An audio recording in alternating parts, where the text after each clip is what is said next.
So we have to determine the size of the weld for this given bracket. And only data they are given is allowable shear stress, which is given as 80 megapascal.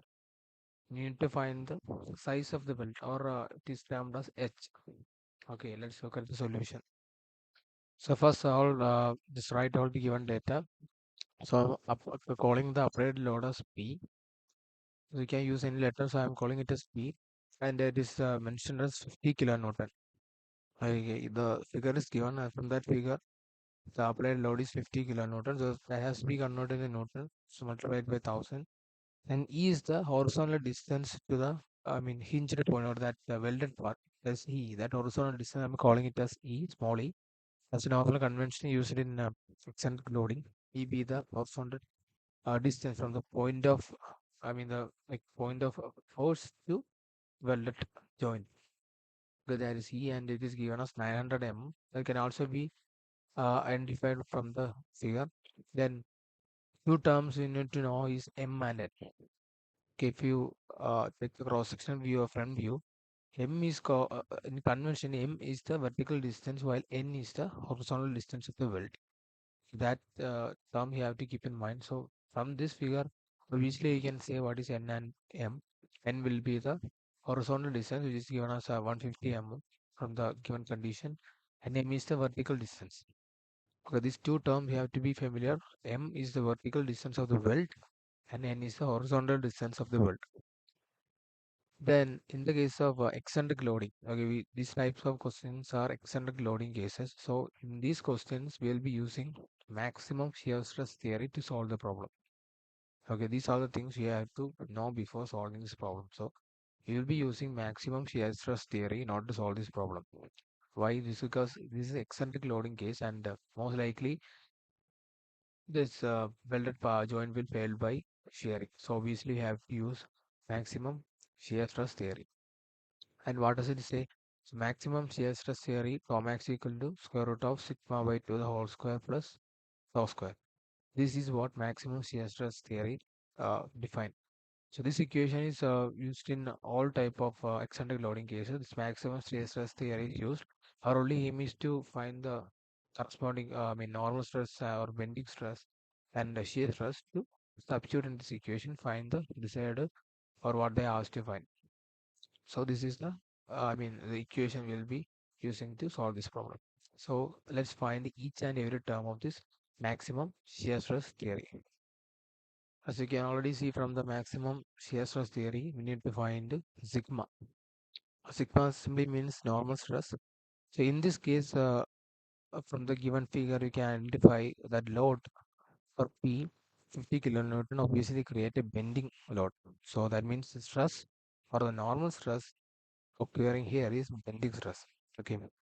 So what you have to do is just apply the equation of bending stress, which is m by z, and z is not like what we do in normal cases. It is simply the section modulus of any cross section. Here we are considering the, I mean, we are considering the bending stress in the welded region. So we cannot simply take section modulus of the, I mean, the cross section of the cylinder, I mean, tube or cylinder or whatever the question is. So we are considering the weld. So this said, or section modulus of the weld can be find out from the data.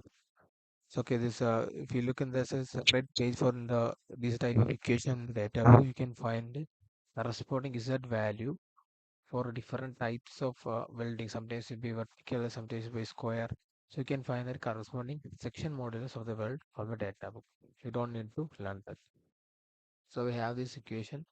So in this case, we have this type. In this question, we have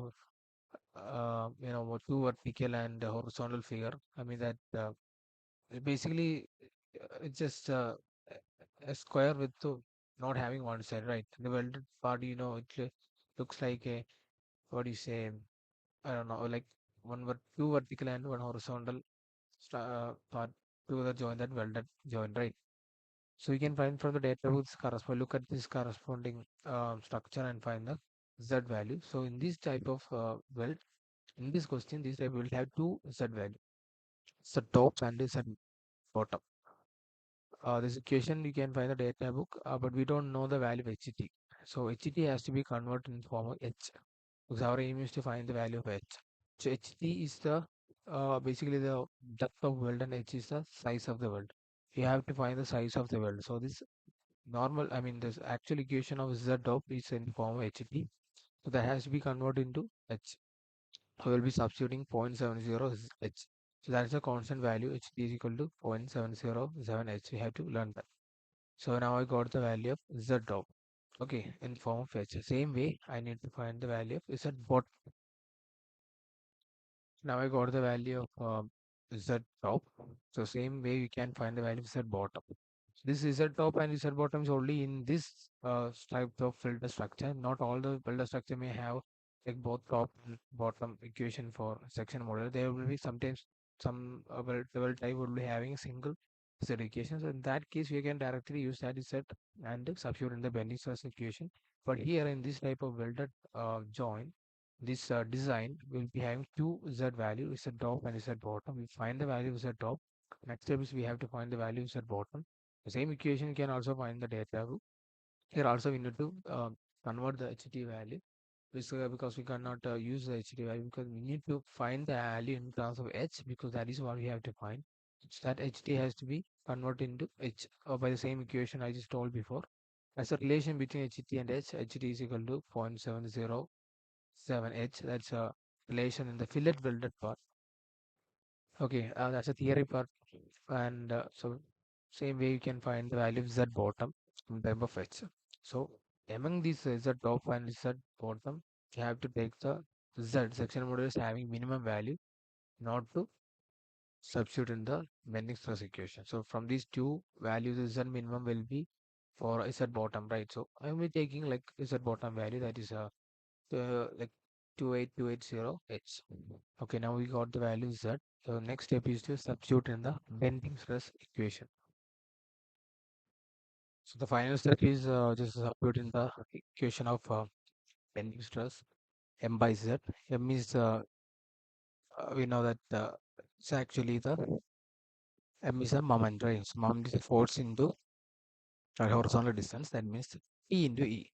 So that's how we got the value of 45 into 10 raised to 6. I mean, like, okay, we can substitute and find the value. We have 50 kilonewton, so that is 50 into 10 raised to 3 into that horizontal distance, I think 900 m. So from that value, you can find the value of m. So you get the bending stress equation as 159.23 by h. Next equation from the next term you have to find from the maximum shear stress theory is tau shear stress, which can be solved by equation P by A. Okay, so P, it's a force applied, and A is the area, not the area of the world.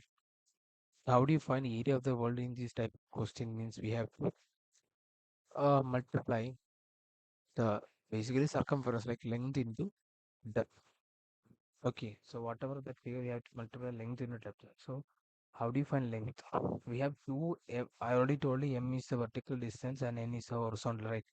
From that given structure of the welded joint, we'll be having 2m. That means two vertical part is there and only one horizontal part, because there is nothing on the bottom side.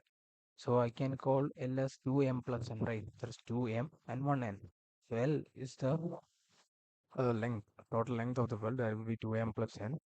And multiplying that like total distance into the depth, you will get the area of the weld. So that's how you substitute in the equation of shear stress P by A. Alright, so the next is simple substitution. Here also we need to convert the HT into H by using this relation I told you earlier, that is 0.707 H. So now we have both the value of bending stress and shear stress, and final step is substituting the maximum shear stress theory, and the maximum permissible shear stress is given at say 80 megapascal. So simple substitution, we get the size of the weld, which is H as 10 mm. Okay, this is the way to solve this problem.